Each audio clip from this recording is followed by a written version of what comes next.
All right, today, special guest on the Win Daily Show, we have AJ Vaynerchuck, co-founder of Vayner Sports and Vayner Media. AJ, how you doing today, man? I'm doing well, Michael. How about yourself? It's a good day to be alive. It's a little boring, but it's a good day to Yeah, be alive, and I get to talk to people like you, so I guess it could be way worse, right? awesome, man. I appreciate it. That's nice of you to say. Thank you, thank you. I appreciate it, man. So, first question I have for you is, what's the mindset that you employ to make sure that you are winning every single day? It's a great question. I think the biggest thing is perspective. I'm a big fan of trying to almost have like that outer body experience of analyzing yourself as you would analyze others in other situations. Even just today, I was thinking, obviously I think everybody in this quarantine has some low moments of frustration and exhaustion over just the whole process. And again, I kind of was like grabbing a glass of water and walking into my sunroom where I kind of set up this temporary home office. And I say, you know what, honestly, like it could be so much worse. If I was, I'm lucky. I'm in the suburbs. I've got a home. I've got a backyard. I can go out for walks with the dog and not be worried about, whereas in the city, you're much closer together. And even this sunroom office, I have two small kids, but this little spot is out of the way enough where I can focus and get work done. And so just being grateful, having perspective, and then also I think there's a certain aspect of just ambition and competitive fire in me, right? I think something I talked to Gary, my brother, a lot about and others about is that it would have been easy for me to kind of get complacent after what Gary and I were able to accomplish in my first act of my career with Vayner Media. But I think just the competitive spirit of what I like, I want to win badly in playing any card game, board game, let alone business. And so I think that combination of competitive fire, perspective, and gratefulness is a great combo and one I try to employ.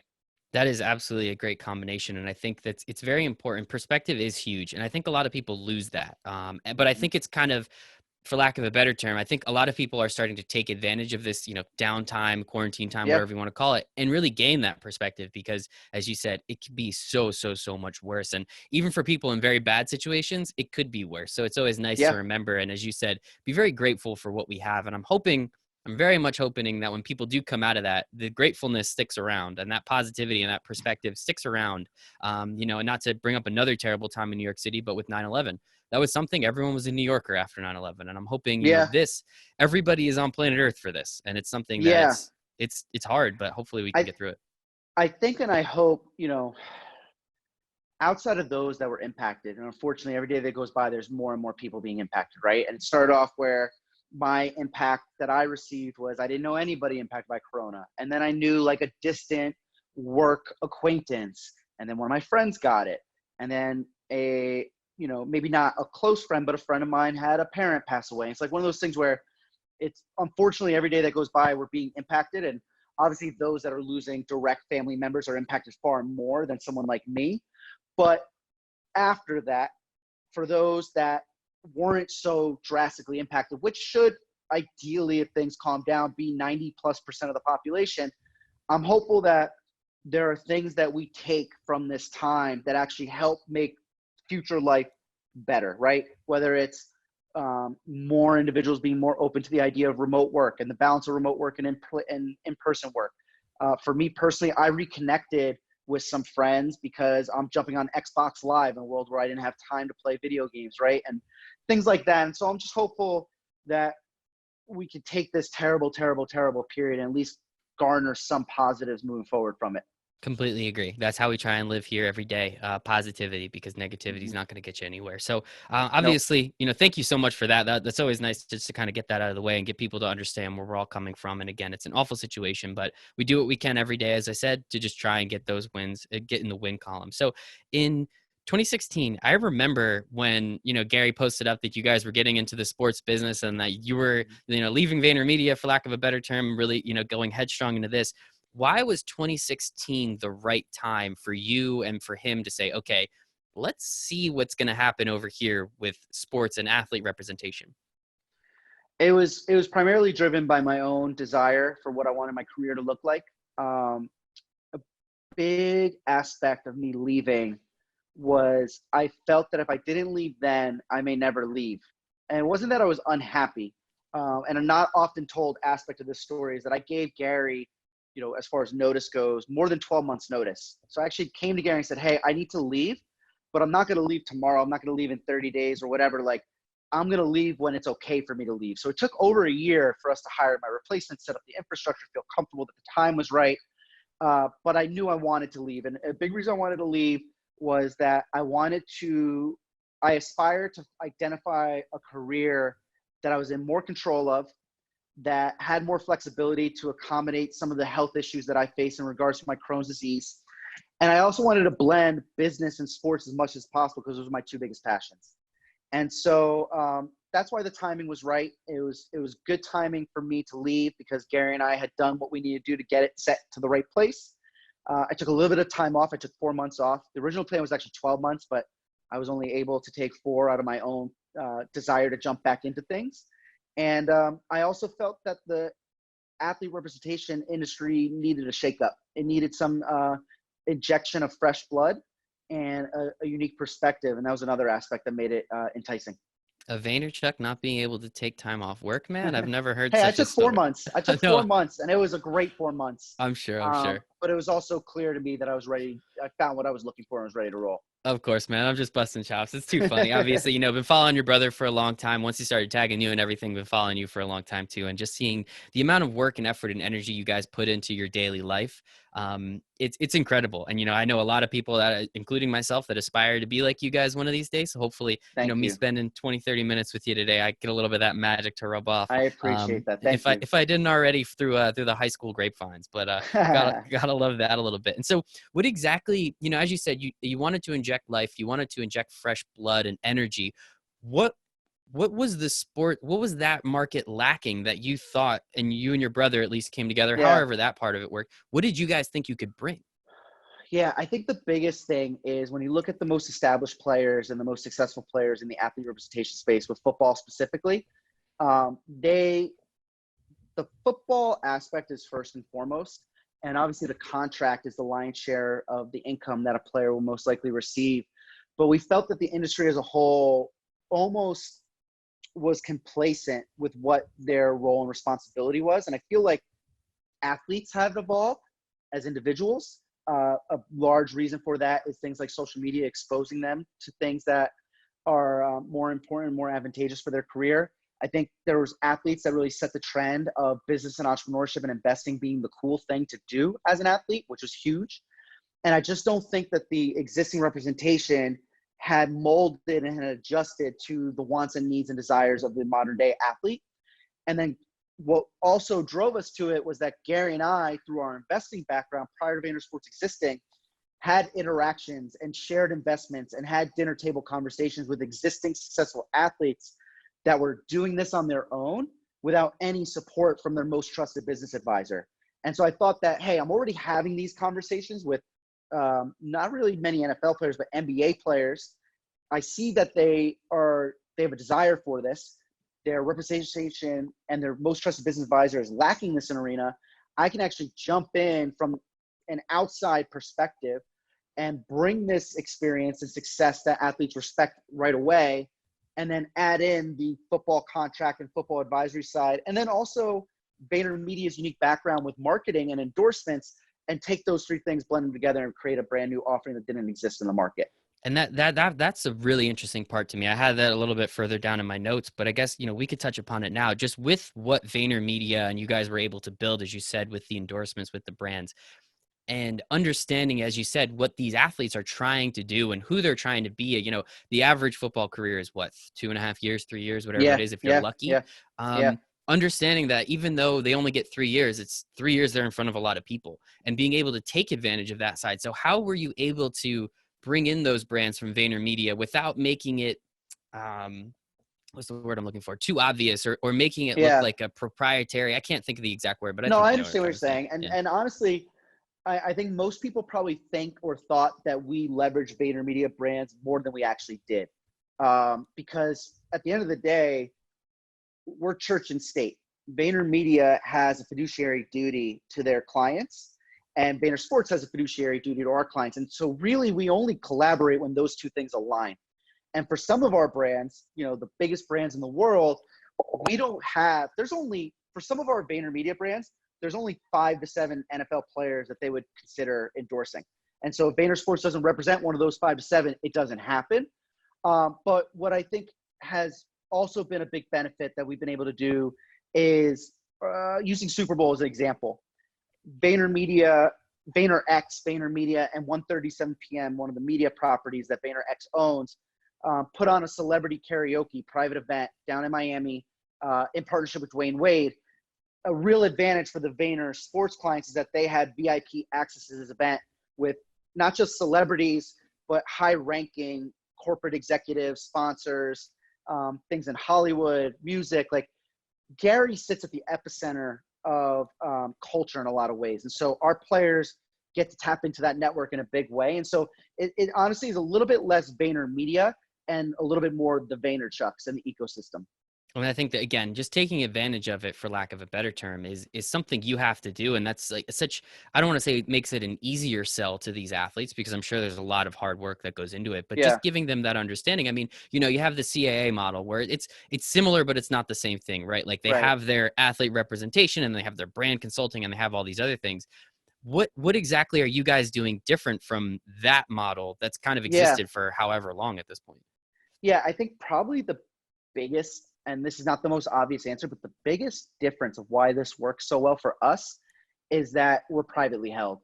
And Gary and I, at the end of the day, are the largest shareholders in both corporations and are the ultimate decision makers at the end. And so what happens with some of these larger companies that have foreign investment, or if they're public, they have these parameters and this red tape and this corporate structure that they need to adhere to. Whereas we have the autonomy to do what's fundamentally right, not what is within the parameters of our red tape and our foreign investors. That's And I the think biggest thing. that's awesome. That's great to know. See, I didn't, I had an idea of what the answer was, but I don't think it was quite Mm-hmm. that. So, thank you for getting into that. So now let's kind of take a step back a second. So you focus mostly on football, and one thing that we've seen, just kind of the general public, is basketball players are the Yeah. biggest out there and investing. And obviously there's football players that do it too. But I mean, you have Yeah. Kevin Durant, obviously you have LeBron James. I mean, D'Angelo Russell has his own clothing line. Mm-hmm. So how are you trying to take football athletes and kind of bring them to the forefront of a lot of these deals where most of the time we've just been seeing basketball athletes?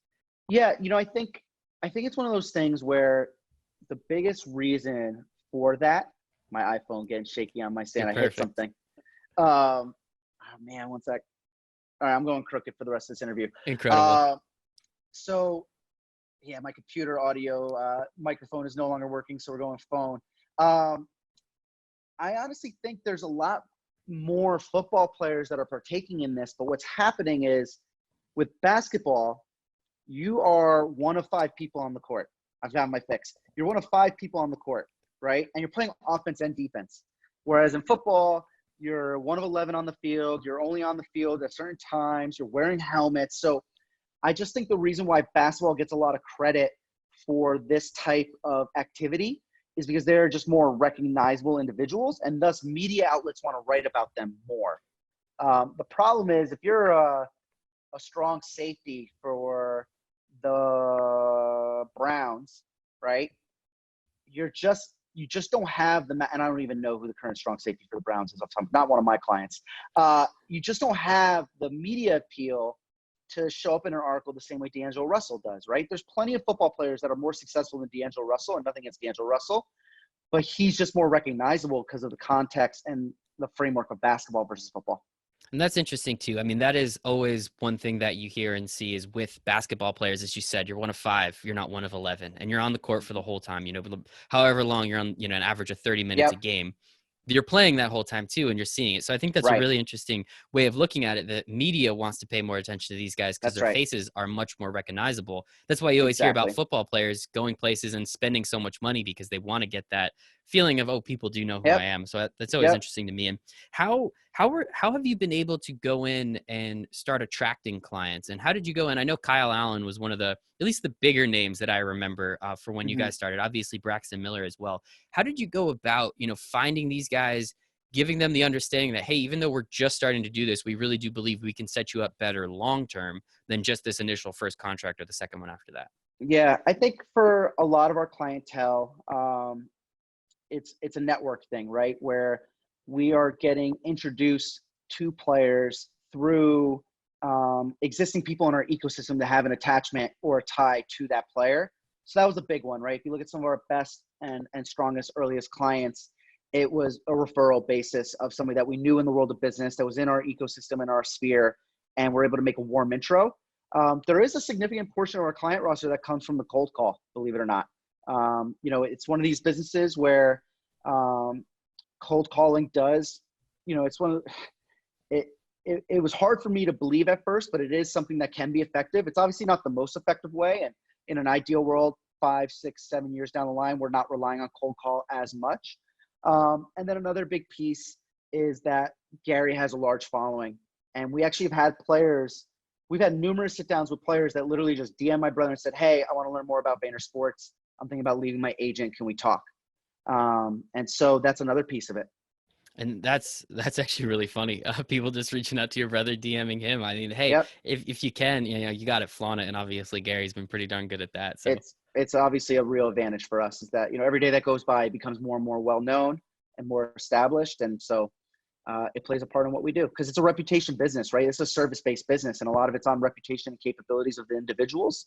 And so if you've been following my brother's content for years and you really believe in his message, it's an easy leap to make to assume that his athlete representation firm will follow those guidelines. And I love that. And again, you guys have been crushing it every day, every draft class, you get more people, you get more clients. And I think that's awesome too. And so again, kind of on the getting players and, dealing with 21 and 22-year-old kids, I'm sure is just an absolute blast sometimes. I recently spoke to a friend of mine, Jake Miller, and he told me about a story of you going out to Penn State and kind of getting blown off by a few of these guys, you making the trip, the time and going out there.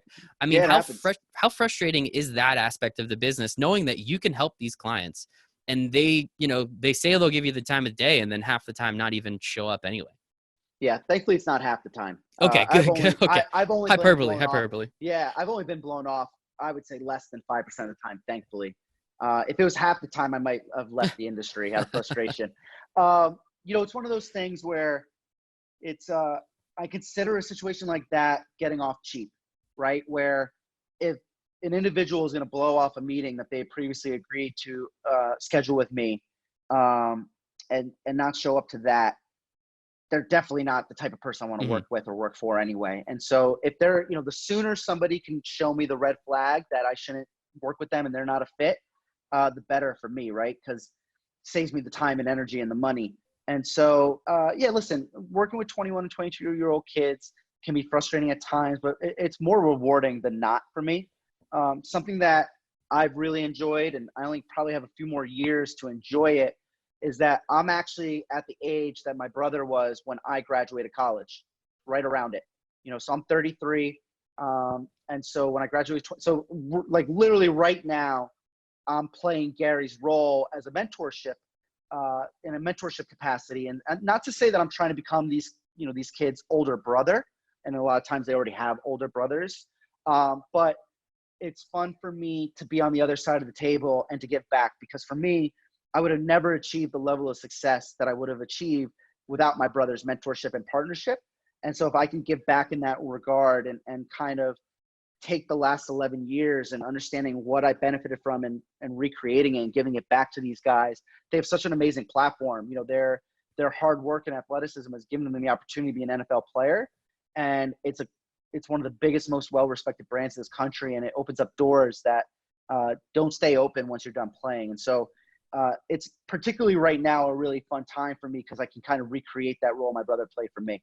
That is pretty awesome. And if there's a person that you want to recreate, you personally, I'm sure you want it to be your brother. All of us out here in internet land, we also kind of want to recreate what your brother's been able to do a little bit too, to some extent. And I guess, so with the athlete representation brand, I recently listened to your podcast with Adam White on Front Office Sports. Shout out to them. Incredible group of guys over there and girls. They're fantastic. And you had a really funny quote in there just talking about so the lion's share of what you were talking about before, the agent, what they mostly are there to do is this contract, and they make it sound like it's this impossible puzzle to put together. And even you said, you're like, it's kind of rudimentary. Maybe I'm kind of putting your words in your mouth, but how have you been able to handle that aspect of the business, learn it, and then also, again, throw on top that marketing and that social media to really, again, get these athletes to understand how much more you guys are capable of helping them?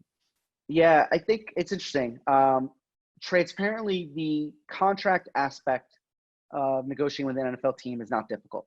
The best way I compare it is that I had clients at VaynerMedia that I negotiated against and with, that all 32 NFL teams combined times two were not of the size, market cap, and magnitude of that client. And so that's first and foremost. And that's something that I make sure to kind of give these prospective clients and their families context and understanding of, like, hey, you think this $2 billion franchise is the big bad wolf? You got to go see what a Fortune 50 company looks like and how they operate and the level of sophistication and resources they have.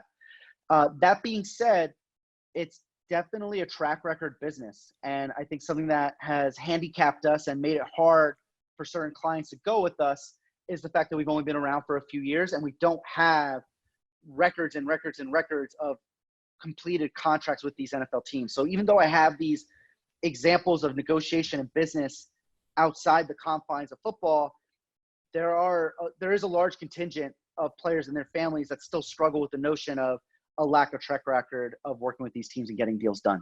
And what does the track record look like on the marketing and social media side, especially with That's some of these? easy. Well, like, so with like Easy. Braxton Miller, let's say, he's unfortunately not in the league anymore, if I'm not mistaken. Yeah. So how have you been able to almost create him into a case study to show, hey, even though he's not here, we're still helping him make money and still really expanding his brand? Transparently, we don't work with Braxton anymore. He made a Okay. decision that he thought was necessary for his career to go in another direction. I think it actually plays into what we discussed, right? He and his family felt that they needed a larger agency in supporting the advent of his future career, football in particular. And, he went with one of the biggest agencies in the landscape, and he's still yet not in the league, right? And so I actually think and by the way, keep a good relationship with Braxton, love Braxton, no hard feelings. And I respect the rules and regulations of the NFLPA, but he still reaches out from time to time and we keep a good relationship.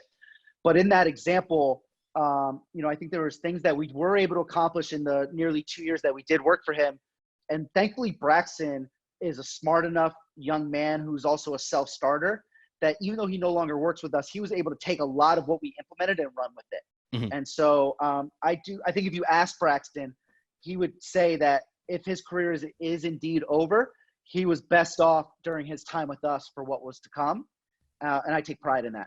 And that's fantastic. So maybe poor example on my part, so I do No, apologize it's okay. for that. Not a problem at all. I'm happy to talk about it. It's Fantastic. I mean, I hate Ohio State, so first person hand up, I'll say it. Well, we signed 2 Ohio State kids for this draft class, so we're pro Ohio State. Yeah, I think you guys got who'd you get? I don't want to say names. I'll let you say them. Austin Mack and Jordan Fuller, 2 players That's from Ohio State incredible, this year. dude. Good for you, man. That's so Thanks, much man. fun. And I guess I know I only have like 2 more minutes, so I'm going to make these 2 quick. One, so I guess, again, going back to that marketing side a little bit, what have you guys, like, what are some of the examples that you can show clients and say, okay, over X amount of time, this is what we've been able to do outside of football? Yeah. Are you saying in regards to like the Vayner world or for the players that we've done? The players that you've done on the social side and like the amplification of the brand. So great example is a deal that we did for our client, Derek Morgan, who's now retired. Derek is vegan, and we were able to get him an endorsement deal with a publicly traded vegan-based company in which he was able to get equity before their IPO. And so that's just a great example where I think a lot of agents and agencies would have taken the cash that was offered initially, but our background and Derek's willingness to be a little bit riskier and go for the larger upside allowed him to have a much better return than the simple transaction of cash. So that's a great example. And in general, I think a theme for us has been always looking at, yes, we'll do the run-of-the-mill standard cash-related opportunities, but any chance that you're able to get equity in a company. So we've done a deal. Our client, Alan Robinson, has equity in a beverage company. We have numerous examples where there's been equity and advisory shares. Braxton walked away with some equity in a kid's toy. He wanted to do work. He has a young son who's awesome, Landon. He wanted to do some work that featured him and his kid doing it together. And there was actually a kid's toy company that featured the toy syncing to the phone via Bluetooth and the interaction and the engagement being both phone and toy-based. And the content was shot around Braxton playing the game and the toy with his son. He was able to get equity from that regard. It's just another example of the types of deals that we do and the fact that Braxton, long after working with us and long after his active career is over, has upside and opportunities for his financial success. I love it, man. And that's what we're trying to do, right? As we said, a lot of these football players, they only have a couple years in the league. So let's try and Right. maximize it. And it seems like you guys are doing that. And with that regard, how excited are you for the draft? How many of you guys do you have in this year's crop that you think are going to get drafted in the first few rounds or any of the rounds? We have 13 guys in this draft class. I'm not going to predict how many get drafted and where they get drafted. It's a very unique situation this year. A lot has changed. I think what you'll see is that guys that were in the combine have the most realistic opportunity to get drafted because the non-combine invites had some disadvantages from a medical clearance perspective with Corona. So from that perspective, we had 7 players in the combine, and I'm optimistic a high percentage of those guys get drafted. And even then, if they don't get drafted, Kyle Allen wasn't drafted, and he's having a great start to his career and will continue to have a great career. And so for us, of course, we care about draft stock, but we also know that the draft doesn't define you. And Kyle Allen, Mike Badgley, Chris Jones, we've had plenty of guys go undrafted or even exist. Like Keith Smith was an undrafted linebacker that converted to fullback. He just signed a multi-million-dollar contract during free agency now and is going into, I believe, his 6th year or 7th year into the league. And so the draft is obviously exciting, and the fan in me is excited for the draft. And obviously it's a dream realized for a lot of these guys, but it also doesn't define them. And I'm excited for all 13 of their careers. And I'm excited to keep watching you. AJ Vaynerchuck, co-founder of Vayner Sports and Vayner Media. Appreciate your time today, man. Awesome. Thanks, Michael. Appreciate you. Take care.